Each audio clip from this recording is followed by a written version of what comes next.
Thank you for joining us. And for all you do to make this work possible, I'm Scott Hansen. I'm the Marketing Communications Manager here at the Family Conservancy. Just a few quick notes before we get started. We've reserved time at the end of our presentation for questions. So as we share information, feel free to add your questions in the chat and we'll get to them at the end. There's a lot going on in the world of childcare and early education, most notably COVID-19, which has caused worker shortages, program closures, increased provider costs, and sparked a nationwide debate on the sector's future. If you're not already receiving them, I encourage you to visit the link in the chat and sign up for our advocacy alerts so you can stay up to date and lend your voice to this important conversation. Our hope is that this presentation shows the immense value Start Young provides to our community and illustrates why it's more important than ever that we continue to advance this childcare system improvement work. So let's talk about Start Young. Start Young is a one-of-a-kind, multifaceted program that addresses the many flaws in our current childcare system. At its heart, Start Young is helping children take advantage of the unprecedented opportunity that exists during the first 5 years of life, which is the most critical period of human development. That is accomplished in 3 ways. The first is improving access to high-quality early education. Right now in Wyandotte County, there are about 3,000 children enrolled in childcare, and there are approximately 10,000 children under age 6 with both parents in the workforce. For the last 3 years, Start Young has been partnering with providers to create new childcare spaces. We provide startup grants and consultation. We've also helped families and programs make use of the state childcare subsidy. Start Young advocates meet parents in the community to really streamline the subsidy application process and get them care quickly and efficiently. The second initiative is improving the quality of existing programming. The research is clear that children who have access to high quality early education are more likely to enter kindergarten with the social, emotional, physical, and cognitive skills they need to be successful. This is especially true for underserved and marginalized communities. That's why Start Young provides free professional development and coaching to teachers and administrators. The third initiative is stabilizing the early education workforce. None of our goals for children and families can be accomplished without a strong childcare workforce. To strengthen the workforce, Start Young provides salary supplements and educational scholarships to teachers. So now that I've given you kind of a broad overview of Start Young, I'm going to turn things over to Crystal Henry, the Start Young program manager, so that she can share a little bit more about the last 3 years and what we have in store for year 4 and beyond. Thank you, Scott. Yes, my name is Crystal Henry. I'm the Start Young manager. I've been with TFC basically since the beginning of Start Young in 2018. Really, Start Young is a result of decades of experience that TFC has had working in the early education arena. Over the years, we've come to understand the sector intimately. We know that the sector's problems are complex and interconnected. This is true not just for the system, but also for the families who are often piecing together any available option to make childcare work for their needs. Start Young began as a 3-year pilot program in July 2018. It was put into the Kansas state budget for improving access to childcare in Wyandotte County specifically. And it was awarded to TFC through the Kansas Children's Cabinet and required us to secure $1 million in annual matching funds. Through this public-private partnership and your generous support, we have some successes from our first 3 years that we're very excited to share with you today.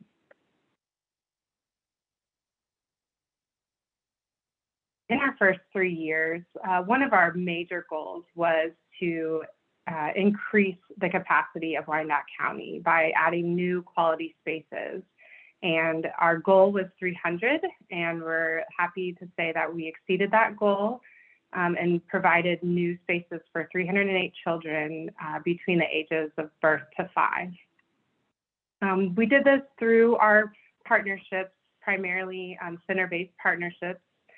We helped open a new site at the KCK Community College, at the Kansas School for the Blind, as well as helping a site who is now open in a revitalized building that is located in what would be considered a childcare desert in Wyandotte County. We also did this through our existing partners and their existing sites by helping them open new classrooms.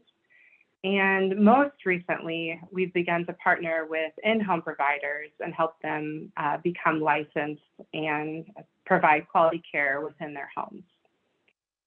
Through this effort and through the generous funding from our funders, we were able to invest more than $500,000 in materials, furnishings, including developmentally appropriate materials for children, also for construction costs and things that would otherwise have caused some of our sites to close if they didn't have this extra funding available. And in the past year, some of that was also included in what we considered COVID relief that helped them sustain their programs while their enrollment was either non-existent or temporarily low. Through this process, we really learned a lot in how the barriers that existed for programs to open, and we are looking forward to using that information that we learned and helping them just cross those barriers with more tools and resources, and perhaps shorten that time that it can take to start a new center or a new business within your home. We also were able to assist 300 families with direct scholarships to supplement their childcare tuition. This really helped keep children in quality care and also keep parents in the workforce. Through this work, we, as Scott mentioned, also assisted many families in applying for the state subsidy and also in finding a site for their child. So that's very much a part of our work to help families find the right choice for their family, for their children, and help keep them there, retain those children in care. And through our supports to teachers, we improved compensation for 171 early educators through salary supplements. And in that effort, nearly $500,000 were distributed over those 3 years. What was really exciting about that work was that we continue to see a retention rate of the teachers from one supplement to the next, which had a 6-month span. It was always more than 90% of the teachers retained. In this field, you won't see retention numbers anywhere close to that. Their turnover has been really high across the board in the Kansas City area and beyond, really nationally. So it was really encouraging to see something that worked here. In that, salary supplements are awarded to teachers who have either achieved higher education and early education or are enrolled in a program and working their way towards a credential or an associate's or bachelor's.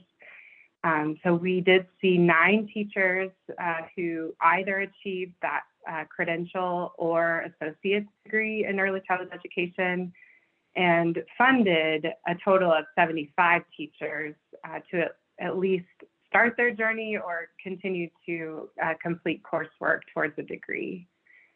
I think it's important to note in our teacher support that even throughout this pandemic this past year, Many teachers received regular check-ins from their coaches and received virtual training that really helped them throughout this tumultuous year, just knowing that they have someone else to help back them up and to support their work.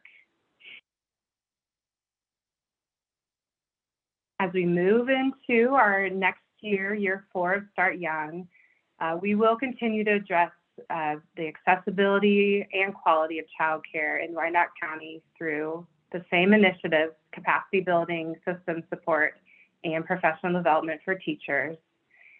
And as we continue to see a teacher shortage, we will also see how it affects a site's ability to keep classrooms open and enroll children. So you'll see how that's very interconnected as we address each of those issues.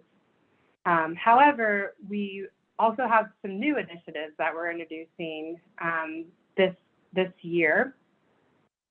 And one of those is through in-home provider support. You may hear the term family childcare, in-home care, group daycare. All of those things refer to someone who is a licensed provider within a home setting. We've started recruiting and supporting new in-home providers to become licensed. And we've identified this being a critical piece of our child care system, especially right now. With COVID still with us, some parents still might feel more comfortable with those lower numbers in a home setting versus a center. And additionally, we know in Wyandotte County, there's many immigrant families, and this can give them the option to have a setting that better matches their own family culture and sometimes even their home language. So working with in-home childcare providers will increase parent choice and offer more diversity options here in Wyandotte County. The Start Young program will continue to support 3 in-home providers that we already have, and then we will work to assist 12 more in opening their homes. To help you better understand this work, I'd like to play you a short interview with Yvonne Garcia, one of our newest in-home providers who we've been working with. When I was young, it was so hard for me to find, safe places. I lacked resources. I know the struggles, and I'm in a position now that I want to give back, and I want to be resourceful to other women out there or parents that need, a trusting place, a caring place, where your child is going to have activities, schedules, learn Spanish, just be active, all day. I worked a lot with Miss Crystal Henry and Miss Jeannie Evans. I mean, text message, questions back and forth. I couldn't have done none of this without them. They helped me and connected me with the right resources out there. And I told Miss Jeannie, please, I'm open to your ideas because you're a professional that you have done these kind of things in the past, and I'm new to this. So she helped me set up, with how to organize and set my furniture in my playroom.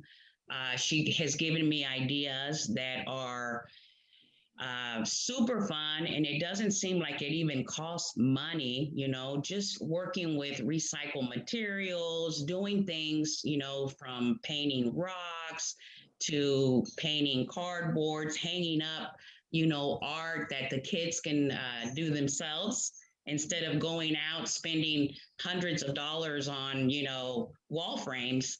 So she's given me a lot of ideas, to work out, even activities outside with water, sand, rocks, Well, my goals for my daycare is I'm going to start off with 6 kiddos.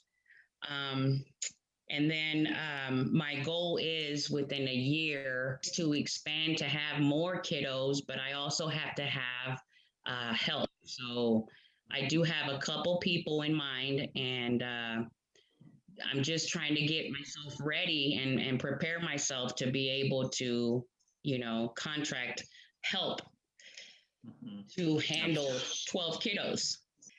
Being a parent is not easy, and sometimes we too could use help, with finding better ways or ideas to deal with our children or busy schedules. And we have to reach out to parents. It's just not a kid drop off and take home. And I think parents like myself, I lacked so much resources. I probably could have had an easier upbringing with my kids if I would have known, there's places out there that could help me. I'm just so overwhelmed and thankful that I even picked up the phone to call the Family Conservancy, because I couldn't be where I'm at without them.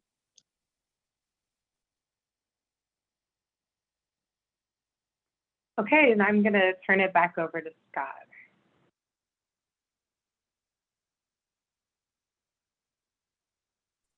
I'm on Okay, mute. there you go. I was able to meet Yvonne, and I recorded that short interview with her, and she really was an inspiration. And you could tell both how much of an impact the work that Crystal had done with her has had, and also just her passion for her new position as a care provider. So the first 3 years of this project really reinforced a lot of what we believe to be true about the childcare sector, but we also learned many lessons as we worked alongside childcare providers and families. While the pandemic introduced challenges that could not have been planned for, it also illustrated just how critical this work is, and it shined a much needed light on the longstanding flaws. While not all crises could have been averted, the support that Start Young had already established for our community did prove pivotal. And now, as we move beyond the pandemic and we continue to build a stable, robust, and viable childcare system in Wyandotte County, we're bringing the lessons we've learned to the current debate about the future of childcare in Kansas and beyond. Here are just a few examples. We've recently provided valuable input to the Kansas Department of Children and Families, which has brought much needed improvement to the childcare subsidy program. Over the past year, we've mobilized our network to engage in advocacy and call on Congress to provide dedicated COVID relief and recovery funding to the childcare sector. I'm going to put a link in the chat that will provide a little bit more information and kind of a general overview of the COVID relief funding locally. And we are still engaging in those conversations about how that funding will be spent. In May, we met with 7 congressional representatives to discuss the need for long-term investment in childcare. So really, what's next? And how can we build back better post-COVID? Advocacy and lobbying are really powerful tools in creating the equitable, high-quality childcare system families and children need. But this work could not be accomplished without your generous financial support. So I just want to end with saying thank you to all of you for being part of this program. And with that, I'll turn things over to kind of our question and answer session. So if you guys have questions, feel free to add them in the chat. And I do have one question in the chat from Kathy. I know you received an additional year of funding from the Children's Cabinet. Can you speak a bit to that regarding the Cabinet's expectations for the grant and how your work to prepare, including fundraising, is going? So Kathy, a great question. Thank you for asking. When this funding was put into the governor's budget, it was for a 3-year pilot. And we were able to work with the Children's Cabinet and ask for an additional year 4 of the funding. And when they put the RFP out, we applied, and we were not sure if we were going to get it. But what was good is that it was still focused on Wyandotte County. And we were able to really demonstrate the impact that we've been able to have over the past 3 years, but also talk about our vision for what needed to happen in year 4 and beyond. And that's where we really wanted to expand access to care with in-home providers, because we know as parents are returning to the workforce and in-person work, they're going to need more options. And for some families, that smaller group size and more flexible hours was going to meet that need. So we were able to, we were awarded that next fourth year, and we've been very successful in raising our match. We still have a few of our requests that are pending, but we're very hopeful that we will be able to raise the match that's needed to support the program, the $1 million from the state. Did that answer your question, Kathy? And Paula, I was also going to add, they did at the state level change that match expectation slightly. Right. So it was a 1-to-1 match, and then now they're requesting a 65% or essentially 2/3 match. So yes. Yeah, right. Yes, Paula, it did answer my question. Thank you so much. Yes. I have a few more questions from the chat. This one's from Candy. How is coaching being implemented, and how often are educators receiving coaching? Yeah, Crystal, you probably are better to respond to that one. Yeah, so we have identified quality initiative projects. We work with departments within the Family Conservancy that already offer training through our early care and education department that gives Start Young teachers priorities to things like the Class Institute and directors to the Director Leadership Academy. And then Start Young actually funds additional projects that we work with Juniper Gardens Children's Project for a literacy and language program. We work with our own TFC's Early Childhood Mental Health Department for coaching through that. So it really looks different from one site to another. It's designed to help sites where they have a deficit. So if one of our partners is a Head Start partner, then they're already going to have, an early childhood mental health consultant. They're already going to have coaches for education. And so we really help sites based on where the need is. So you may have a site who is going through early childhood mental health coaching and meeting with a coach weekly. Right now, or in the past year, it's been through phone calls or Zoom. When we're not in a pandemic, coach is coming there weekly and meeting face to face. And then you may have teachers who are just taking advantage of the training opportunities, getting trained in the assessments. So it really depends on the capacity of the site, what it looks like. But at a full coaching program, they're going to have that weekly correspondence with a trained coach. Does that help? Yes, that helps. I was just curious how you guys were implementing and doing it, and if you had like a specific coaching model that you follow. Because I heard of practice-based coaching. And so I'm just curious what if there's a model that you guys are using, and just how often they're receiving coaching and what they're doing. And so, yeah, you answered my question. I have another one generating in my head right now, but yes. Yeah, and Candy, our coaching model really is on strengths-based coaching. Yes, and so that's sort of the model that we've used for years, and all of our coaches are trained in strength-based coaching. So great question, though. I have another question from the chat. This question is from Mickey. What are the possibilities of the program that the program will expand to other counties?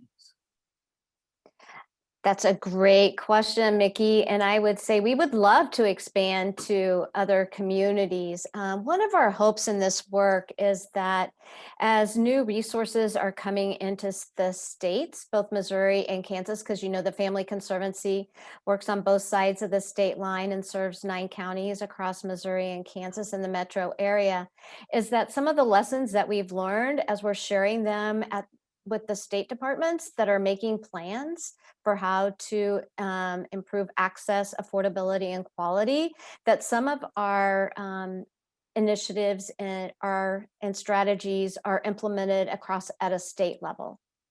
But if anyone is interested in helping us with that funding, we would be more than willing to talk about how we could take some of this work into other counties. But really for sustainability, we need to happen and have all programs across both of our states have access to some of these interventions that we've been successful in implementing here in Wyandotte County. Okay, I have a few more questions from the chat. This question is from Kelly. How have the lessons learned from your first 3 years shaped the conversations you are having with folks at the state level on how the influx of federal dollars for early education should be spent? What is your focus on the Kansas side and what is your focus on the Missouri side? Yeah, I can answer part of that, Crystal, but I'm going to have you jump in on a couple of things. So I know that we've been sharing a lot about the impact of our salary supplements and our scholarships to help with continuing education and how that's really helped with teacher retention.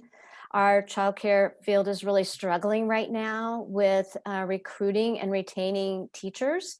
It's to the point where some of our programs are having to close classrooms because they don't have enough staff to support the children and families that they want to serve.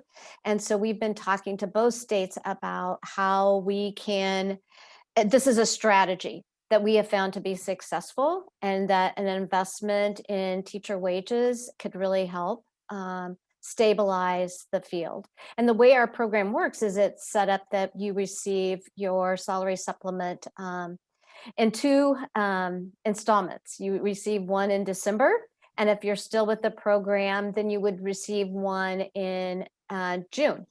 And so it's just also an incentive. And as you increase your level of education, your supplement increases. So that's been one lesson we've shared. We've also shared a lot of the lessons that we've learned around childcare subsidy and families' access to childcare subsidy and the different levels of funding, gap funding that we have to provide to families so that they can piecemeal funding together to afford childcare in a quality setting. And so we know that, for example, in the state of Kansas, they've already made some changes based on some of the feedback. They have increased their eligibility. It's now at 250%, right, Crystal? So that families who are at 250% of federal poverty are now eligible for childcare subsidy. They're looking at how do we make sure that families don't fall off what we call the cliff when they may start to make a little bit more money. It could even be 25 cents an hour, could put some of our families, make them ineligible for the childcare subsidy. So that's just a few examples of how we've been able to really inform at the state level. And, then we take that to the federal level. We've been talking a lot with our legislators as we're looking at some of the federal legislation that's been introduced and in the president's plan, the American work, I can't remember the name of it, but anyway, so we've been supporting all of those different initiatives at the federal level as well. Is that helpful, Kelly? Yes, thank you, Paula. My only kind of follow-up question is, like you mentioned, Kansas has already made some changes to their subsidy. How permanent do you see those changes being? Do you think they are, temporary with the influx of dollars, or, is this something that Kansas is committed to long-term? In my mind, Crystal, and you can jump in here too, I would say they're committed. They're right now under the current administration, they are committed to figuring out how they better support families with young children, because they know that this is also has an economic impact on the state of Kansas. So they want to ensure that all families can access these systems so that they can get into the workforce or go to school. And, that makes better outcomes for families whenever they're able to have the care that they need so they can be in the workforce. I know there's some hesitation on some of the implementation of with all the influx of new dollars, but as we are hearing at the federal level, as long as we are very strategic and thinking about creating systems that really support the infrastructure of the system, that hopefully they're going to be more long-term, because we're going to show that it makes a difference. Awesome. Thank you, Paula. Great conversation. I have a few more questions from the chat. This is from Candy. Are you part of the QRIS? And I believe that is Quality Rating and Improvement System. So Crystal, do you want me to jump in, or you got this? I mean, the answer is not intimately. We have some of our partners who have been part of the Kansas QRIS pilot program, and we also work with DCS in many capacities with the work in Kansas. So our programs complement each other, and they have come to us with some questions about our quality improvement work and how that can inform their QRIS system as well.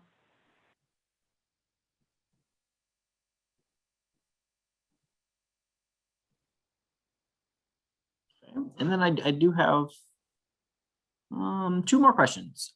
This one's from Nancy. Nancy, I apologize, I missed you here. Was there any emphasis on developing children's emotion, regulation, or other resilience skill sets? How about interest in STEM topics? Yeah, so there are, PAID is the name of the $1 million grant, and it is embedded in that is healthy development, and a major pillar is social emotional development. So all children who are enrolled in all Start Young partners must have what's the Ages and Stages Questionnaire for social and emotional development. So not only is that helping sites understand where their children are at, it's also the parent is the one who completes it. So at the family level, a parent is answering questions about their social and emotional development and regulation. And so they're kind of getting a better understanding of what that could or should look like. And then the teachers are looking at that information, and it's designed to then turn around and inform their teaching practices. And, if they can see that information for all children in a classroom, they can see we really need to spend some time collectively on emotional regulation, and our trainers can come in and coaches can come in and give them resources on how to do that. Especially, so all of our partners receive early childhood mental health support in some capacity. It might be funded by Start Young, it might be funded by Head Start, or another grant through Spark or ECBG, if you're familiar with those. So this is very important to our community, our children, and very much embedded in Start Young. And then STEM, we don't have like an individually funded project to that's focused on STEM. But what I will say is when we are providing materials to sites, there is always going to be a very holistic focus. So there's going to be mathematic materials, there's going to be science, and those topics. So it's definitely included, but not a primary focus. And part of that is when we look at the data coming in from child assessments, it's really literacy and language that are continually just coming up a little bit low in comparison to where children should be. So that's really where our funding has been focused on. These are such great questions. Scott, are there any more? There's one more question. Yeah, very good questions. This is also from Candy. Have you seen an increase in educators' skills and student outcomes? This has been hard to track. Each year, Wichita State University is our external evaluator of our program. So of the assessments that are completed, I mean, they analyze those and they show us where the gains are, where things have been flat, and even in some cases where the scores might dip from fall to spring for some reason. So we have seen from the first year to the second year, we did see an increase in class scores, which is an observation on the classroom. So that was very encouraging, especially in the infant toddler classrooms. So there's still some work to do in those preschool classrooms. And to be honest, it's a harder observation for preschool classrooms. So there's some work to be done there. We do, in general, see increases on the child language, which is an IGD. So we have seen great, very large gains in that in the first year. And then the past 2 years have just been very difficult to get those 3 observations. There's been so many program closures. We had one program that only from March 2020 only just reopened in January. And since then, with a few COVID cases, they've had to shut down a few weeks at a time. So it's just been very disruptive. But we do have an evaluation report that we can share as well. So Sorry? tomorrow, like dinner time, probably.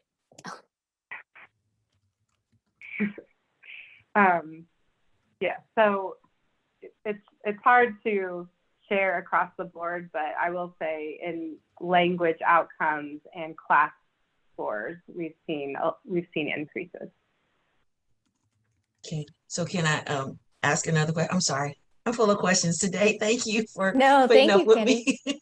Okay, so I heard you say class, and so I understand the class observations, and you guys are using that to kind of see the relationship in the classroom and the teacher's relationship with the kids. But my question is, like, and you're talking about language increase in this, do you guys use the DRDP? Oh, good Lord. Desired results. I cannot think of all the acronyms right now. Yeah, so Candy, I know exactly what you're talking about, and that is the school readiness tool that's been used in Missouri Okay, thank for you. several years now. And in Kansas, so Wyandotte County, what is being used is the ages and stages questionnaire. And so that is what the tool that our programs have been using. And that's, since this is funded through the Kansas Children's Cabinet, it's one of their common measures. And so that's why we're using the ages and stages instead of the DRDP. The DRDP is a challenge. So yes, it is. It is. Yes, it is. And then you were saying how, so you have Wichita State is your outsource. Is that what you said, Crystal? Okay. And so then they use a data. Okay. And they use you know how like you guys that are in this area and you have a system that everybody puts the data in. Is there a particular data system you guys use to get that result back? Yeah, it was actually designed by KU, Center for Public Partners, CUPPR, whatever that is the acronym for, and it's called DAISY. It's really specific for cabinet-funded programs. DAISEY.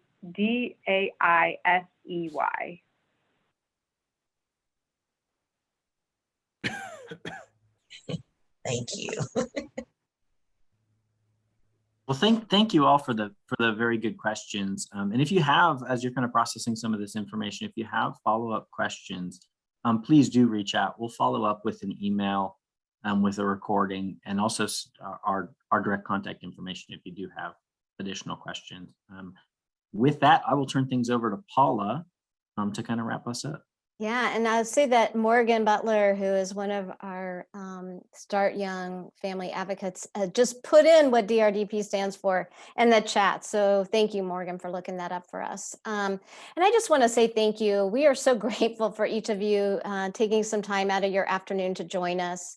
You know, our work isn't really possible without our community. And yes, by community, I mean those of you who help support and fund our work. But just as importantly, I mean our community and partners who inform and advise our work. The program you heard about today is our Start Young program, which just celebrated its 3rd birthday. And it's the newest program at our organization, which is 140 years old. And as we know, to remain relevant for this many decades, you really have to be able to adapt to the new challenges and environments. But we also know that we have to do this with our clients, not for them. So when this new opportunity came to us in 2018, we had to act really quickly. We only had a few months to design the program. So we pulled all our partners together, we brainstormed, we questioned, we brought what we knew, but we also had a question mark of what we needed to learn. And we had to form this incredibly complex project. And I know that some of you that have joined us today know exactly what I mean because you were there with us, right along with us. But you know what? We were ready as a community to take on this opportunity. So once we had our program designed, then we had to fund it. And we are so grateful to our supporters who helped us to raise that dollar-to-dollar cash match for the first year in record time. And I know some of you on this call can remember, we needed to raise $1 million in basically 6 weeks. And we did it, and you did it with us. And I share all of this because I want to illustrate that it's your support, what your support does for TFC. When you donate to us, you can ensure that the return on your investment is responsive to the community needs, and that will act quickly and boldly. So I want to say a big thank you to all of you who support our work, and we look forward to sharing more of our impact made possible in part by the dollars that you support us with.